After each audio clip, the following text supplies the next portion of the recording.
Good morning friends, welcome to Vijeta coaching. आज हम present continuous tense के इंट्रोगेटिव सेंटेंस के बारे में पढ़ेंगे। लास्ट वीडियो में हमने प्रेजेंट कंटिन्यूअस टेंस के अफर्मेटिव और नेगेटिव सेंटेंस के बारे में बात की थी। आइए देखते हैं इंट्रोगेटिव सेंटेंस। सबसे पहले बताइए इंट्रोगेटिव सेंटेंस क्या होते हैं। इंट्रोगेटिव सेंटेंस वे होते हैं जब वाक्यों में प्रश्न पूछे जाते हैं तो वो इंट्रोगेटिव सेंटेंस कहलाते हैं। इंट्रोगेटिव सेंटेंस दो प्रकार के होते हैं। पहला क्या होता है, जब वाक्य क्या से शुरू हो, और दूसरा जब प्रश्नवाचक शब्द वाक्य के बीच में आते हैं। तो हम सबसे पहले देखते हैं क्या से प्रारंभ होने वाले वाक्य। इनको बनाने के लिए सबसे पहले हम क्या करते हैं, हेल्पिंग वर्ब क्या रखेंगे, इज एम आर का प्रयोग करेंगे। फिर इसके बाद सब्जेक्ट रखते हैं, फिर वर्ब की फर्स्ट फॉर्म में आईएनजी, फिर इसके बाद ऑब्जेक्ट। आइए एग्जाम्पल देखते हैं। क्या तुम दिल्ली जा रहे हो, तो यहाँ पर वाक्य देखिए, वाक्य प्रारंभ में क्या आया है, तो ये प्रश्नवाचक वाक्य हो गया। तो सबसे पहले हम हेल्पिंग वर्ब रखते हैं। तो हेल्पिंग वर्ब रखने के लिए सबसे पहले हम सब्जेक्ट देखते हैं। क्या है, सब्जेक्ट है तुम। तो बताइए तुम के साथ क्या प्रयोग होता है, इज, एम या आर। तो इस यू के साथ क्या आता है, आर हेल्पिंग वर्ब आती है, तो हमने आर सबसे पहले लिख दिया। फिर सब्जेक्ट तुम है, यू मीन्स तुम, तो सब्जेक्ट हमने यू रख दिया। फिर जाना, गो मीन्स जाना हमारी क्रिया है, तो हमने यहाँ पर आईएनजी लगा दिया। गोइंग कहाँ, Delhi. Are you going to Delhi. इसके बाद क्वेश्चन मार्क लगाते हैं। नेक्स्ट देखिए, क्या पक्षी आकाश में उड़ रहे हैं। तो यहाँ पर भी स्टार्टिंग में क्या आया है, तो सबसे पहले हम हेल्पिंग वर्ब रखेंगे। तो हेल्पिंग वर्ब सब्जेक्ट के अकॉर्डिंग रखेंगे। सब्जेक्ट क्या है, पक्षी। तो यहाँ पर देखिए पढ़ने में क्या पक्षी उड़ रहे हैं, तो यहाँ पढ़ने में पता लग रहा है कि प्लूरल नंबर है, तो यहाँ पर क्या रखेंगे, प्लूरल नंबर के साथ आर का यूज़ होता है, तो हमने आर रख दिया। क्या उड़ रहे हैं, पक्षी, तो हमने यहाँ पर बर्ड मीन्स पक्षी, द बर्ड्स। उड़ना, फ्लाई मीन्स उड़ना, तो यहाँ पर हमने फ्लाई लिख दिया, आईएनजी लगा दी, ये हमारी वर्ब हो गई। फ्लाइंग कहाँ, in the sky. Are the birds flying in the sky, question mark लगा दिया। अब नेक्स्ट देखिए, क्या प्रधानमंत्री भाषण दे रहे हैं। तो देखिए क्या से शुरू होने वाला वाक्य है, तो सबसे पहले हम हेल्पिंग वर्ब रखेंगे। प्रधानमंत्री सब्जेक्ट है, सब्जेक्ट हमारा सिंगुलर नंबर है, इसलिए हम यहाँ पर इसका यूज़ करेंगे।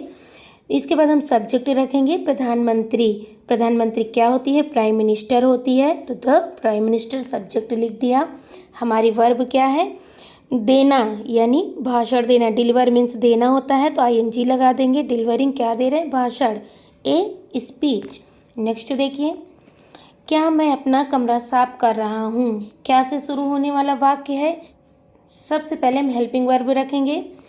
मैं के साथ हेल्पिंग वर्ब क्या लगती है, एम का यूज़ होता है, तो हमने एम रख दिया। फिर सब्जेक्ट आई रख दिया हमने। फिर साफ करना, क्लीन मीन्स साफ करना, ये हमारी वर्ब हो गई, तो हमने आईएनजी लगा दिया। क्लीनिंग क्या, my room, am I cleaning my room. Next क्या है, क्या किसान खेत जोत रहा है। तो सबसे पहले आप देखिए क्या से स्टार्ट होने वाला वाक्य है, तो सबसे पहले इसमें भी हम हेल्पिंग वर्ब रखेंगे। किसान यानी सिंगुलर नंबर है, तो हमने यहाँ पर इसका यूज़ किया, हेल्पिंग वर्ब इज यूज़ हो गई। किसान की स्पेलिंग क्या होती है, फार्मर, तो हमने यहाँ पर सब्जेक्ट द फार्मर लिख दिया। फिर जोतना वर्ब हो गई, तो प्लाउ मीन्स जोतना, हमने आईएनजी लगा दिया। प्लोविंग क्या, खेत, the field, is the farmer ploughing the field. Next देखिए क्या है, क्या सुनार सोने के जेवर बना रहा है। तो यहाँ पर देख लीजिए सबसे पहले हम हेल्पिंग वर्ब रखेंगे। तो सुनार क्या है, हमारा सिंगुलर नंबर है, तो हम यहाँ पर इसका यूज़ करेंगे।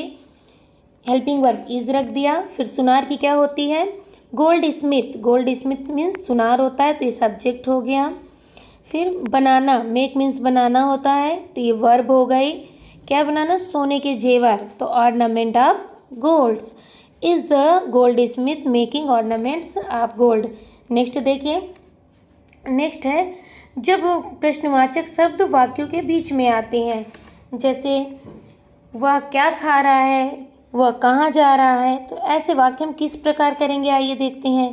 तो इसका पैटर्न हम किस प्रकार बनाते हैं, सबसे पहले हम क्वेश्चन वर्ड रख देते हैं, फिर इसके बाद helping verb is am are का प्रयोग करते हैं, फिर हम सब्जेक्ट रखते हैं, फिर वर्ब में आईएनजी लगाते हैं, फिर ऑब्जेक्ट रख देते हैं, फिर इसके बाद अदर वर्ड रखते हैं।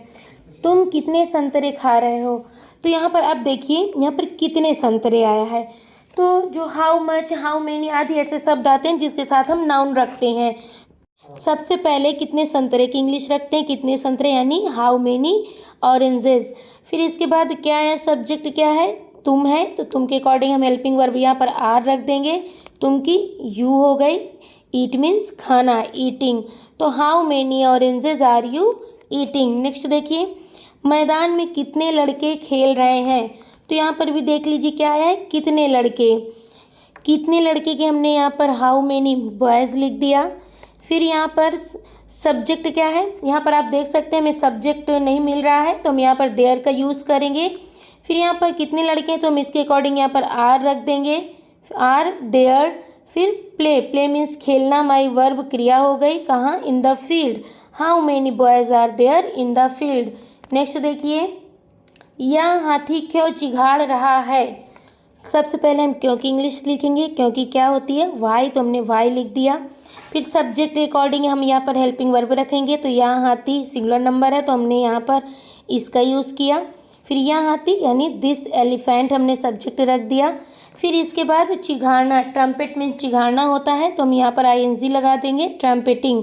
Why is the elephant trumpeting. Next देखिए, ये लड़कियाँ कहाँ जा रही हैं। तो सबसे पहले हम क्वेश्चन वर्ड रखेंगे, क्या है यहाँ पर, कहाँ। तो कहाँ की क्या होती है, वेयर हो गया। तो सब्जेक्ट के अकॉर्डिंग फिर हम हेल्पिंग वर्ब रखेंगे। हेल्पिंग वर्ब यहाँ पर क्या यूज़ होगी, आर। तो ये लड़कियाँ हैं, ये लड़कियाँ की इंग्लिश क्या होती है, दीज गर्ल्स। तो यहाँ पर जाना क्या होगी, गो, गो मीन जाना, गोइंग ये वर्ब हो गई। Where are these girls going. Next देखिए, वह कानपुर कब जा रही है। तो यहाँ पर बताइए सबसे पहले क्वेश्चन वर्ड कौन सा है, कब। तो कब की इंग्लिश क्या होती है, व्हेन हमने रख दिया। फिर इसके बाद हम हेल्पिंग वर्ब रखेंगे। हेल्पिंग वर्ब क्या आएगी, सब्जेक्ट अकॉर्डिंग यहाँ पर इज आ गई। तो हमारा सब्जेक्ट क्या है, सी, सब्जेक्ट हो गया। जाना यानी गो मीन्स जाना, वही वर्ब हो गई, कहाँ, Kanpur. When is she going to Kanpur. Next देखते हैं, महिमा आज पतंग क्यों नहीं उड़ा रही है। तो सबसे पहले देखिए इसमें आ गया क्यों नहीं उड़ा रही है। तो ऐसे वाक्यों में जहाँ नहीं शब्द इंट्रोगेटिव में प्रयोग किए जाते हैं उसमें सब्जेक्ट के बाद ही हम नॉट का यूज़ करते हैं। तो सबसे पहले हम क्यों की स्पेलिंग बताएंगे। क्योंकि क्या होती है, वाई होती है, तो हमने वाई लिख दिया। फिर इसके बाद हम हेल्पिंग वर्ब क्या रखेंगे, महिमा किसी का नाम है तो सिंगुलर नंबर है तो हम इसका यूज़ करेंगे। फिर इसके बाद महिमा, फिर क्या रखेंगे, नॉट, नॉट शब्द आए तो हम यहाँ पर नॉट रख देंगे। फिर उड़ाना, उड़ाना एक क्रिया है तो यहाँ पर फ्लाई मीन्स उड़ाना, तो हमने यहाँ पर फ्लाइंग लिख दिया। ए क्या उड़ाना है, ए काइट टुडे। तो वाई इज महिमा not flying A kite today. Next देखिए, तुम्हारी गाय आज घास क्यों नहीं चर रही है। तो यहाँ पर क्यों आया है, तो क्यों की स्पेलिंग क्या होती है, वाई हम रख देंगे। तो तुम्हारी गाय सिंगुलर नंबर है तो इसके अकॉर्डिंग हम यहाँ पर इसका यूज़ करेंगे जो कि हेल्पिंग वर्ब है। तुम्हारी गाय, योर काउ रख देंगे सब्जेक्ट। फिर यहाँ पर नहीं आया है तो हमने नॉट रख दिया। चरना की क्या होती है, ग्रेजिंग, कब, आज। Why is your cow not grazing today. Next देखिए, तुम किसका पत्र लिख रहे हो। तो सबसे पहले देख लीजिए इसमें किसका पत्र आया है। तो हम यहाँ पर क्वेश्चन वर्ड और नाउन एक साथ ही रखेंगे। तो यहाँ पर क्या है, हुज आया है तो हुज लेटर।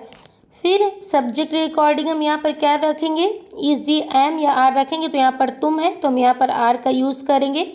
फिर सब्जेक्ट क्या हो गया, यू हो गया। फिर क्या, लिखना, राइट मीन्स लिखना, तो हम यहाँ पर राइटिंग लिख देंगे। Whose letter are you writing. Next देखते हैं, वे किस घोड़े को खरीद रहे हैं। तो यहाँ पर देख लीजिए किस घोड़े को, तो यहाँ पर भी क्वेश्चन वर्ड और नाउन एक साथ आएंगे। तो विच horse.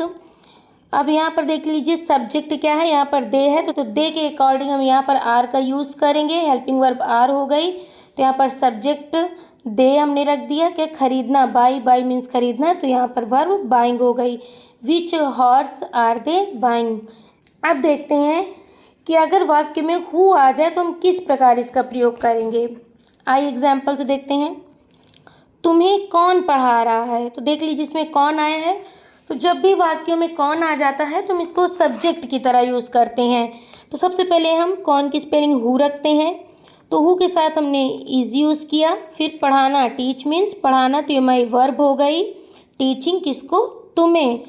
Who is teaching you. Next देखिए, उसे कौन मार रहा है।